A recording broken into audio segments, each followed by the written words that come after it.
Hello everyone, it's camcuber here. I know I haven't been on in a while. I've been busy with some of my other hobbies, and also schoolwork is a thing. So I got this recently, and I've actually been playing with it around with it a lot.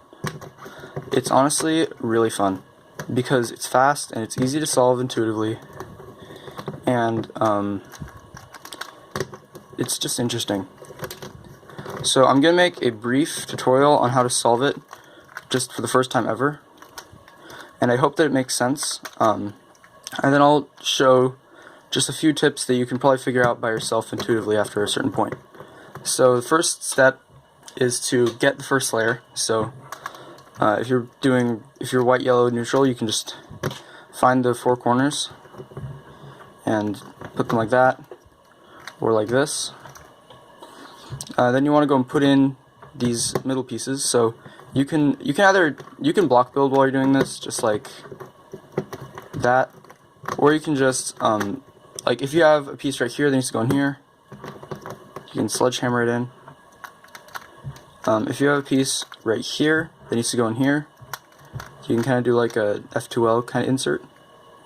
You just got to go and get it over to the side that's supposed to be on, and either do sledgehammer like that, or just like a weird insert like that to get the last piece in. So then after you've done that, you want to get the top corners solved. So like this, which should be pretty easy, because if they're just like scrambled up like this, you just twist, twist, twist, twist. And then you want to get the middle layer done. So you can actually get the middle layer done at the same time, but you kind of want to make pairs. So like, see this piece right here? What you want to do is you want to move it out of the way of this center, so you can rotate this corner and then match it up right there, like so. And like this one goes over here, so you can do this to match it up, like so. Then just keep doing that. So like, you've got this piece, so then just like so, and then this one. And then you want to do the ELL, or the last layer.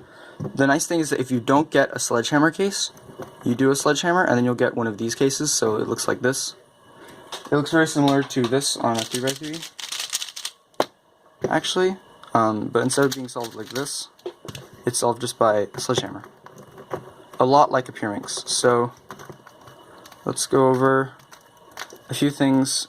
Let's do one more example solve, and then I'm going to show you a few little quick tips. So let's do it on yellow this time, because I feel like it. So I don't have scramble, so I'm just hand scrambling. So let's see, we've got this, right? So, okay, twist, twist, there's the first layer.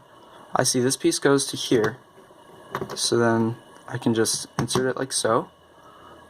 This one goes into here, this piece into here. This, you can sledgehammer, but I like this, it's more efficient.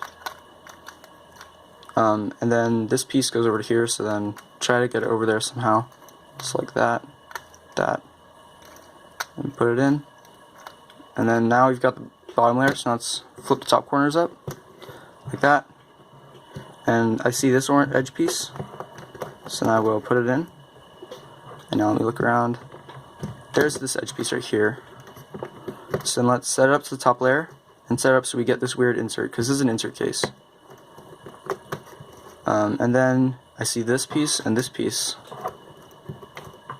piece, and this piece. And then another non-sledgehammer case. You can actually do it from any angle, and it works fine. So let's do that. And we're done. So a few quick tips if you want to get faster. There's two common ways of doing it for speed. They both start with the first layer. So let's say we've got the first layer, like so. Usually you don't want to go and put in the corners first, you just want to kind of block build it. So and that's not the first layer, you gotta get this in first. So that people that are fast will abuse the table, because then they can just go like this. It's faster. So what they'll do is they'll solve these corners and the middle edges at the same time, kind of like F2L. So like, if I was going to do this, I would do, so that's one way, is just you do first two layers, like so.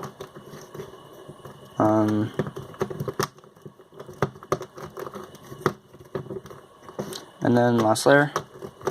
So that's one way of doing it. The other way of doing it is you solve the first layer, and then you solve one other layer on the side, and then you just spam with two sides like that, two corners, to finish it. That's one fast way of doing it. I kind of don't know which one I like better. I'm not terribly fast at Redi, but I'm pretty fast. So, yeah, so here's just another example with the face-face strategy. So,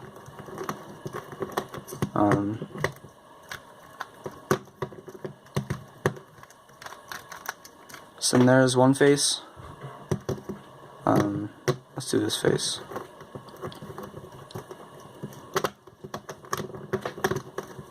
Layer, and 2 gen spam. Done. So the Redi is really fun. There's a lot of cool things you can do with it. If you want to learn scramble notation for it, it's called Rubik's Cube notation. So what you do is you face the one corner is facing you, and then it's F R L R B, and then if it's a capital letter, it's a top layer corner. If it's lowercase letter, it's a bottom layer corner. So like capital F, lowercase f would be this and that, like so. And that's how you usually will scramble Redi. You should look up a scrambler. I know there's a few online. But yeah, so that's what I've been doing recently, is a lot of Redi. So thanks for watching, guys, and I hope to see you guys soon.